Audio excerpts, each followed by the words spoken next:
Hi, beautiful people. So it's just another episode of The Twist, and today we're going to be making some garlic stew with roasted plantain or oven roasted plantain, right? So without wasting much time, we're just going to get started. So let's quickly run through what we are going to be using. Here I have three garlic bulbs. We're going to be using three garlic bulbs because I really wanted it to be garlicky, like really, really garlicky. Then I have here a thumb size ginger, a large thumb size ginger. I've got three small peppers and my two homemade green seasoning cubes. Then I've got here some all-purpose homemade seasoning. In this bowl, I have an onion, some leeks, and of course, ripe plantain. And then I have my fresh tomatoes. Always make sure your tomatoes are really fresh and ripe. And in this other bowl, I have my already marinated hard chicken. I'm going to be using hard chicken. You can use any chicken of your choice. All right. And then here, I'm going to start by prepping our ingredients. Let's just go straight and peel our garlic nicely.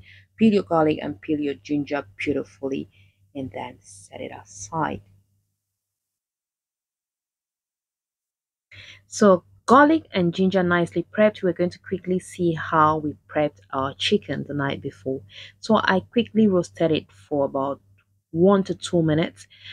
This will help us have a smoky flavor, and it will help us eliminate any remaining feather on the chicken. You know, sometimes when you prep your chicken, you have this tiny feathers that look like hair. I don't know how I can describe it, but it looks like hair. So these flames help to take out everything. I mean, get rid of everything because I can't eat a chicken that has got that on it. So yeah, that's what I had to do. All right. Then I quickly sliced it, washed it nicely, and then seasoned it with some salt and my homemade green seasoning. I've got a video where I showed you how I prepped my homemade seasoning. Right. So that's what I did, and I marinated it overnight. You can do your marinade for hours, 2 or 3 hours. That's fine as well. Now we're gonna go straight onto our tomatoes. We're gonna quickly slice our tomatoes and blend them beautifully. Like I told you, we are going to be doing a garlic stew, and it's a no fry method we are going to be using. So I quickly blended my tomatoes, transferred it into a clean pot. All right, just transfer your tomatoes and then add in your chicken. I'm using hard chicken, meaning our chicken is going to be cooking a little bit longer because it's not as soft as the regular chicken you find in the supermarket.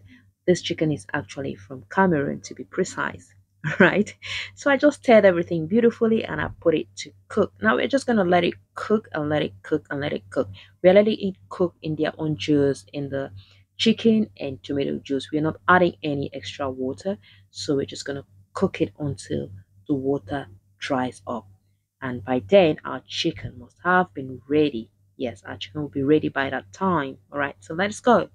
So while that's happening, we're going to quickly crush our garlic, ginger, and some pepper and set it aside. You can blend your ginger if you want, but I choose to crush it, right?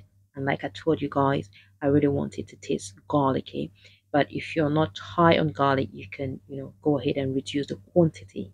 All right. So yes, let's double check our tomatoes. You can see our tomatoes and chicken are nicely cooked. They're cooking beautifully, but we still have some water, so we're gonna let it continue cooking while we slice our onions and leeks. And back onto our tomatoes, you can see it's literally um, dried, and you can find some oil settling on top. Now this oil is just from the chicken. I've added no oil yet, so you can see that we have some oil in our chicken. And then now we're gonna go ahead and add in a little bit of oil since we are making some stew. Though it's no fry, I'm still going to add in some oil, let it cook a little bit, then I go in with my onions and leeks.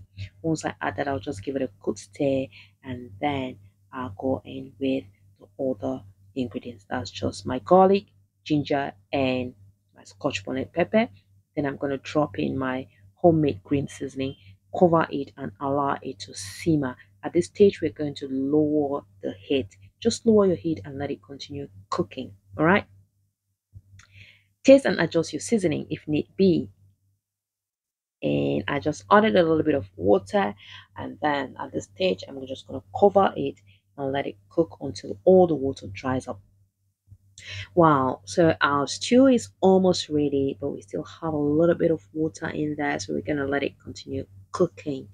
But I'm going to drop a few, about three more peppers because I tasted and it wasn't that hot enough for me. The heat wasn't enough, so I needed to add it. But this is optional. You can just go without any pepper as well. All right, so while that is happening, we're going to go on to our plantain. We need to peel our plantain. Remember, we're going to be enjoying the stew with some roasted plantain. I'm going to be roasting it in the oven. You can use your charcoal, you can use any other method, but today we're using the oven method. You can as well use boiled plantain. You can just steam your plantain or fry them, but today I'm using roasted plantain. So we had our roasted plantain in the oven and then double checking on our stew, and our stew is beautifully cooked. The aroma is just everywhere and it's ready. Now let's look at the plantain and see what's happening there.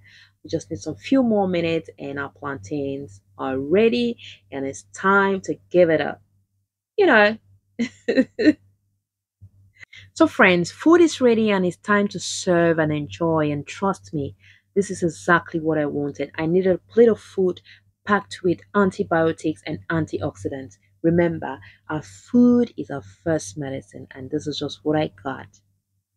But if you are not a lover of garlic, feel free to leave that out and you're still going to have good results. Do not hesitate to give this a try because you would definitely love it. Thank you so much for your love and support. And please do not forget to like, comment, and share. And of course, kindly subscribe if you're yet to do so. I appreciate you all and I love you all. I love you all. But before we say goodbye, I just want us to share love to one another and to those around us, even to those who hurt us. Bye.